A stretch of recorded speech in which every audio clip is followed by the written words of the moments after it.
Welcome back mga kalapatid, dito sa Madlaloob TV. For today's video, masusubukan mga warriors natin ngayon dito. So nandito tayo nag-aabang sa Dreamloop, ayan, nasa taas tayo. So dito tayo mag-aabang, ito nga pala yung forecast natin for today. Grabe, ayun nakita sa likod ko, may daga, ayun o. Nagsuot doon.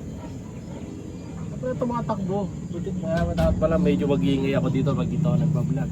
So tingnan natin kung sino mauna natin doon sa sinakay nating warriors. Pito yun.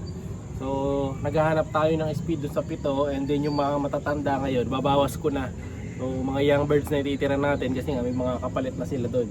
So possible na mabawas doon si Grisel, yung impulsive ni 2 times lap winner, tapos yung 1 time lap winner natin si 1.7, and then may matitira tayong 5 na hen. Tingnan natin ngayon kung sino mauna sa kanila. Kaya samahan nyo kami today. Let's go. Siya si Idol Madla, nakakahanga, may mga hawak, gandang linyada. Ika'y inspirasyon kung bakit hanggang ngayon ako'y palaging kumakarera. Ayan, oh, ganda pa naman ng panahon today. Hindi ko alam kung anong klaseng panahon to. Grabe ang ulap, pero ang alam ko pag ganito parang kaliskis siya ng isda. Sa inyo na may parating na ulan or bagyo mga kalapatid. Ayan, kita nyo. Diba? Oh, ayan oh. Medyo babagalan natin yung galaw ng camera kasi nga napansin ko doon sa nakaraang video natin parang medyo nakakahilo eh. Kaya ayan, babagalan lang natin ng galawan. Sino kaya mauuna? So may in-order ako mga kalapatids na parang pigeon tracker siya. Pero di pa rin-update sa kanya yung pinag-orderan ko. Actually, binigay na lang niya sa atin yung sabi niya, bibigyan niya ako. Ngayon, hinihintay ko lang yung update niya. Pagka pinadala sa akin, susuot natin yun sa mga sinasakay natin sa truck para makita natin kung saan sila dumadaan. Problema, hindi pa nag-chat-chat eh. Pero tatry ko siyang i-chat later para makakuha tayo ng ganong style. Sayang din no, yung mga parang ano siya, parang tracker. So makikita niyo yung guhit ng ibon kung saan dumadaan niya. So umiikot yung kalapate. Kung saan sila umiikot, makikita natin. So gusto kong try yun para sa mga speedbird. No? So kaya bibili tayo niyan. So abangan niyo sa vlog natin mga kalapate. No, hopefully makabili na tayo ngayong week na to para magamit ko na rin kagad. Pero eto, focus na tayo sa abangan dahil parating na yan yung mga warriors natin, no? Sino kaya mauna? Ang pick ko doon, mga checkered. Si Madlato, checkered din. Pero baka mauna pa si 1.7 o yung white flight. Tingnan natin. First bird natin mga kalapatids, ito kumakaripas. Bilisan mo ng konti tol. Sumasakay pa sa air eh. Sino kaya to? Oops, mukhang babae. Blue check. Wait natin, sino kaya yan? Saan? Dadaan dito sa likod. Ayan na. Oy, oy, oy, oy, oy, ayan na. First bird, sige, sige, sige. Pasok, pasok, pasok. Sige, sige, habol. Okay, pasok. Lock. Mabilis ang klak lang mga kalapati. Bilisan mo konti boy. Mamadali tayo. Para sa first ibon, pick ni Madlato yan, pambihira, galing niya. Tatay, may tatay daw yan mga kalapatids. Pinayaran niya yung ano niya, yung entry niyan. So kanya yan. Saan galing niya tay? Kaliwa kanan?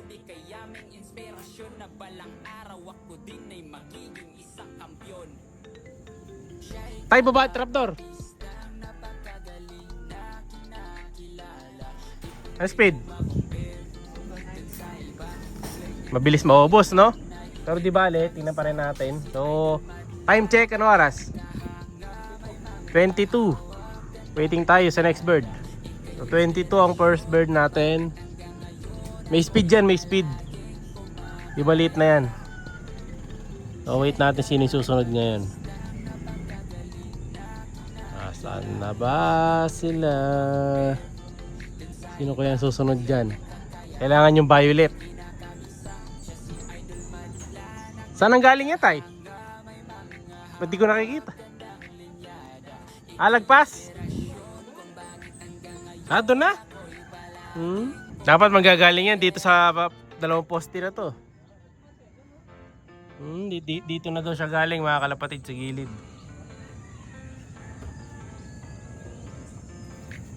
Hindi lang bakit dun siya nag-start. Alam. Ito next bird. Ito naman galing sa kaliwa.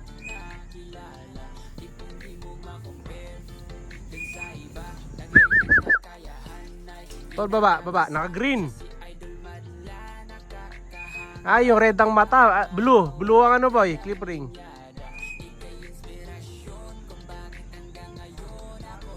Bago. Lista mo yung mga ano boy, clip ring yung mga kakasunod. Basal to mga kalapatid, so pero kita nyo mabilis. Ngayon lang na-toss to. Hindi ko alam kung kaninong anak to Mamaya i-record ko yung mga ring. Hindi ko kasi na-record tong last batch na to Pero speed bird yan syempre, kaya ka nasa likod mga kalapatids. Kaya matulin din. Kaya ayaw pumasok pa Basal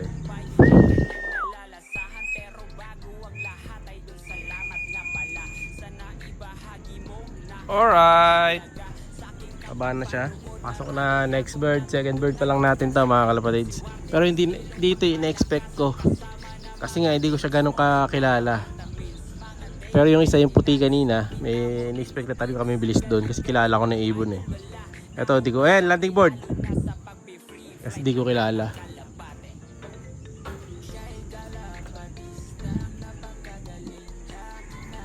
Dito mababawas na yung barako natin. Ititira ko lang dito mga kalapatids yung laging mauuna ngayon. Ito na kasi yung batayan natin talaga. Ito, babae din to. Malamang ito hinihintay natin. Dagit yan. Nakita ko ninagis. Dito lang yan, sa kabilang ilog lang yan mga kalapatid, ninagis lang. Diba? Naninira lang yan. Isa lang sa atin dyan yung checkered. Naninira lang ng mga kalapatid pa uwi. Ayan, kita nyo, nakita ko to, hinagis kanina Pag bumaba yung sa atin dito, bubugawin ko ng dalawa. Dito mapat dito sa atin. Ayan dalawa na. Si Grisel. Ako na pang bababat, si Grisel.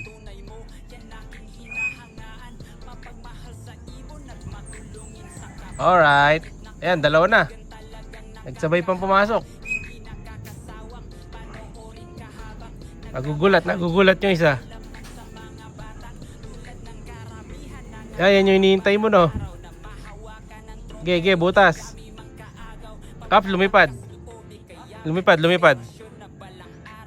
Magugulatin yung isa. Ito muna, una pa pumasok yung Grisel dito sa isa na to. Pero lalanding na yata. Hinahabol nung itim Rumonda pa na matagal tong isa, wala na to. GG kids na siya, sumama siya dun sa dagit. Ito, isa pa. Blue check. Ayan na. Lumalarga pa mga kalapatids Pop. Ang bihira to. Naunahan pa siya ng ibang ibon mga kalapatids kasi sa mga pasaronda. Pero maganda namang sign na malakas to. Pero hindi siya good sign na may chance tong umarok sa top pagka ganyan. Na hindi pumapasok agad. Na hindi bumababa agad. Young bird tong na to. Mga dagit na to mga kalapatids. Young bird yan, yung itim na dagit. Nahuli ko to, pamimigay ko to. Naninira ng pauwi yan nauna pa bumaba yung isa Darating lang yan. Tulak. Huwag na, ito pa si white flight pala. Si white flight, ito na rin.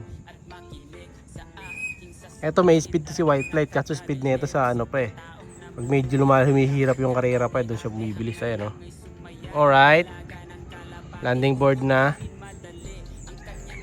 Diba, naninira yung dagit mga kalapatids Tatlo na yan, may isa pa dyan Dahan-dahan, natatakot boy. Yan, landing board. Pareho.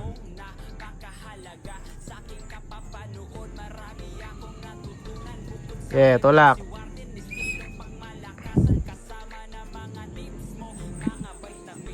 Yun, sabay na sila oh. Sana lang, last bird. Eto, si 1-7 mga kalapatids. Ayan oh. Pulilat.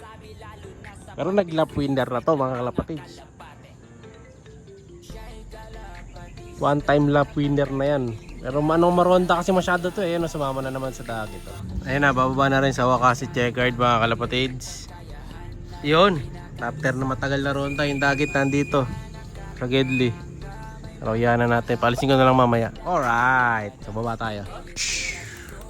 Ayan, pinalis ko na yung dagit mga kalapatids. Lakas makabuisit eh.